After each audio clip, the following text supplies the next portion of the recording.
দক্ষিণ ঢাকার ৫৫ নম্বর ওয়ার্ডের কালুনগরে দখলমুক্ত হলো ২৬% জায়গা। নিয়মিত অভিযানের অংশ হিসেবে এই উচ্ছেদ অভিযান চালায় ঢাকা দক্ষিণ সিটি কর্পোরেশন।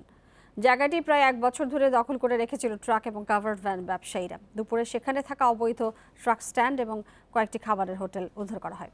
সিটি কর্পোরেশনের জায়গায় নির্মাণ সামগ্রী রাখায় একজনকে করা হয় ১০,০০০ টাকা জরিমানা।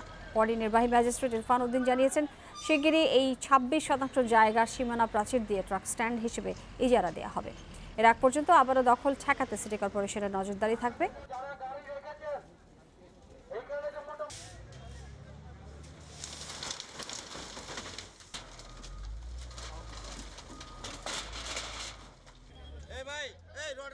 পাবলিক প্রপার্টি বাইরে গিয়ে উনি হলো সরকারি জায়গার মধ্যে নির্মাণ সামগ্রী রেখেছিলেন। ওটা সিটি কর্পোরেশন আইনের 92 ধারার 7 আর 8 উপধারায় ওনাকে 10,000 টাকা জরিমানা দেওয়া হয়েছে। ট্রাক স্ট্যান্ড এখানে অবৈধভাবে ব্যবহার করা হচ্ছিল দীর্ঘদিন ধরেই।